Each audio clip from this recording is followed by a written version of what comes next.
സെക്രട്ടേറിയറ്റിൽ ഉൾപ്പെടുത്താത്തതിൽ കടുത്ത അതൃപ്തിയുമായി പി ജയരാജൻ. തന്നോട് കാണിച്ചത് അനീതി, വിയോജിപ്പുണ്ടെന്നും വോട്ടെടുപ്പ് ആവശ്യമില്ലെന്നും പി ജയരാജൻ പാനലിനോട് വിയോജിപ്പറിയിച്ച് മേഴ്സിക്കുട്ടിയമ്മയും. തിരുവനന്തപുരത്ത് നിന്ന് VS അനുവുണ്ട്. അനു, സമ്മേളന കാലയളവിൽ സെക്രട്ടേറിയറ്റിലേക്ക് പി ജയരാജൻ എത്തുമോ എന്നുള്ളത് ആകാംക്ഷയായിരുന്നു. പക്ഷേ ഒടുവിൽ അംഗങ്ങളുടെ പേര് വരുമ്പോൾ പി ജയരാജനില്ല. ഇനി ഒരു വട്ടം അദ്ദേഹത്തിന് എത്താനുള്ള ഒരു സാധ്യതയും വിരളമാണ്.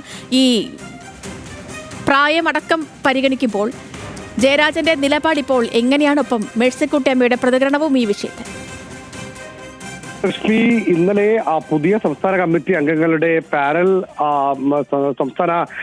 നിലവിലെ സംസ്ഥാന കമ്മിറ്റിയിൽ അവതരിപ്പിച്ച് അതിനുശേഷം സെക്രട്ടേറിയറ്റ് അംഗങ്ങളുടെ പേര് വായിച്ചപ്പോഴാണ് പി ജയരാജൻ തന്റെ വിയോജിപ്പ് രേഖപ്പെടുത്തിയത്. ഇത് അനീതിയാണെന്ന് അദ്ദേഹം ഈ സ്റ്റേറ്റ് കമ്മിറ്റിയിൽ പറഞ്ഞു. മാത്രമല്ല, മേഴ്സിക്കുട്ടിയമ്മയും സമാനമായ നിലപാടാണ് എടുത്തത്. ഈ പാനലിനോടുള്ള വിയോജിപ്പ് ഇരു നേതാക്കളും അറിയിച്ചു. അതേസമയം വോട്ടെടുപ്പിലേക്ക് പോകേണ്ടതില്ലെന്ന് പി ജയരാജൻ സ്റ്റേറ്റ് കമ്മിറ്റി യോഗത്തിൽ വ്യക്തമാക്കുകയും ചെയ്തു. നേരത്തെ സേതു പറഞ്ഞതുപോലെ ഇത്തവണ സെക്രട്ടേറിയറ്റിലേക്ക് പി ജയരാജനെ പരിഗണിക്കുന്നു അല്ലെങ്കിൽ ഉണ്ടാകും എന്ന തരത്തിലുള്ള വാർത്തകളൊക്കെ ഉണ്ടായിരുന്നു. പക്ഷേ അതുണ്ടായില്ല. കഴിഞ്ഞ തവണയും അദ്ദേഹത്തെ പരിഗണിക്കുന്നു എന്ന് പറഞ്ഞിരുന്നു, അതും ഉണ്ടായില്ല. അങ്ങനെ ഇത്തവണ ഈ തന്റെ പേരില്ലാത്ത സ്റ്റേറ്റ് കമ്മിറ്റിയുടെ പാനലിനെയാണ് സ്റ്റേറ്റ് കമ്മിറ്റിയിൽ അല്ലെങ്കിൽ തന്റെ പേരില്ലാത്ത പാനലിനെയാണ് സ്റ്റേറ്റ് കമ്മിറ്റിയിൽ അദ്ദേഹം എതിർത്തത്. സെക്രട്ടേറിയറ്റ് അംഗങ്ങളുടെ പേര് വായിക്കുമ്പോഴാണ് പി ജയരാജൻ തന്റെ വിയോജിപ്പ് രേഖപ്പെടുത്തിയിട്ടുള്ളത്. ചെയ്തു VS അനു, ഒരു കാലത്ത് ഈ കണ്ണൂർ CPM-ലെ അവസാന വാക്കായിരുന്നു പി ജയരാജൻ. ഈ വാഴ്ത്തുപാട്ട്, വീരാരാധന ഒക്കെ ആയിട്ട് പി ജയരാജനെ കാലം പുകട്ടിയതൊക്കെ നമ്മൾ ഓർക്കുന്നുണ്ട്. അതിൽ ഒരു പരിധിയിൽ കൂടുതൽ പാർട്ടിക്ക് വിയോജിപ്പും ഉണ്ടായിരുന്നു.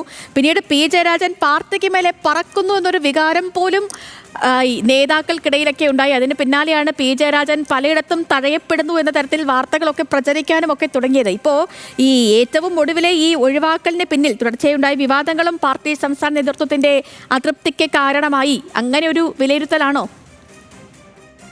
ഇത് നിലവിൽ ഒരു ഘട്ടത്തിൽ പിണറായി വിജയൻ പക്ഷത്തിന്റെ അങ്ങനെ ഒരു പക്ഷം അന്ന് VS പിണറായി പക്ഷമൊക്കെ ഉണ്ടായിരുന്ന സമയത്ത് പിണറായി പക്ഷത്തിന്റെ ഏറ്റവും കണ്ണൂരിലെ പ്രധാന നേതാവായിരുന്നു പി ജയരാജൻ. പക്ഷെ പിന്നീട് ആദ്യം ഇതിന്റെ ഒരു വിയോജിപ്പ് തുടങ്ങുന്നത് അദ്ദേഹം ഈ പിണറായി വിജയൻ മുഖ്യമന്ത്രിയായിരുന്നപ്പോൾ സ്റ്റേഷന്റെ മുന്നിൽ സമരം നടത്തിയതുമായി ബന്ധപ്പെട്ടാണ്. പിന്നീട് വാഴ്ത്തുപാട്ട്, അതുകൂടാതെ തന്നെ പല ആ സമയത്ത് കണ്ണൂരിലുണ്ടായ പ്രത്യേക രാഷ്ട്രീയ സാഹചര്യങ്ങൾ, ഇങ്ങനെയൊക്കെ മുഖ്യമന്ത്രി പിണറായി വിജയനുമായി അകലുന്ന പി ജയരാജനെയാണ് പിന്നെ നമുക്ക് കാണാൻ കഴിയുന്നത്.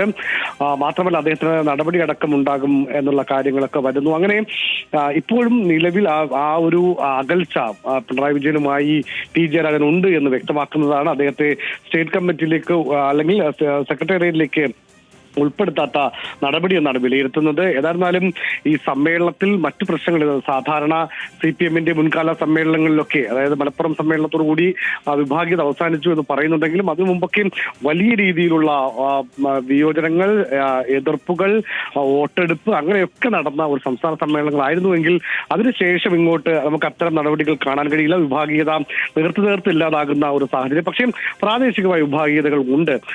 ഏതായാലും ഈ സ്റ്റേറ്റ് കമ്മിറ്റിയിൽ പി ജയരാജന്റെയും മേഴ്സിക്കുട്ടിയമ്മയുടെയും വിയോജിപ്പ്. ശരി അനു, ഈ വടകര ലോക്സഭാ തെരഞ്ഞെടുപ്പിൽ പരാജയപ്പെട്ട ജയരാജന് തിരികെ എത്തുമ്പോൾ ജില്ലാ സെക്രട്ടറി സ്ഥാനം നൽകുമെന്നൊക്കെ ഒരു പ്രതീക്ഷയൊക്കെ ഉണ്ടായിരുന്നു. അത് കിട്ടിയില്ല. പിന്നീടാണ് സ്വർണ്ണക്കടത്ത് കേസ് സംഘവുമായി ബന്ധമുണ്ടെന്ന ആരോപണം വരുന്നത്, മനു തോമസിന്റെ വിവാദമായ പരാമർശങ്ങളൊക്കെ വരുന്നത്. ഇപ്പോൾ ഈ കഴിഞ്ഞ ദിവസം സമാപിച്ച ഈ നമ്മുടെ യോഗത്തിലാണെങ്കിലും ഈ സെക്രട്ടറി സംസ്ഥാന സമിതിയിലാണെങ്കിലും ജയരാജനെതിരെ അണികളുടെ വിമർശനങ്ങളൊക്കെ ഉയർന്നതാണ്. അപ്പോൾ തന്നെ ഏറെക്കുറെയൊക്കെ ഉറപ്പിച്ചിരുന്നു സെക്രട്ടേറിയറ്റിലേക്ക് ജയരാജന് അങ്ങനെ ജയരാജന്റെ ഒരു പേര് വരില്ല എന്ന തരത്തിൽ നേരത്തെയൊക്കെ വാർത്തകളൊക്കെ പ്രചരിച്ചിരുന്നു. ഇപ്പോൾ ഈ വിഷയത്തിൽ ജയരാജന്റെ പ്രതികരണം, ജയരാജന്റെ പ്രതിഷേധം, അതാണ് ഇപ്പോൾ VS അനു വളരെ വിശദമായി പ്രേക്ഷകരിലേക്ക് എത്തിച്ചത്.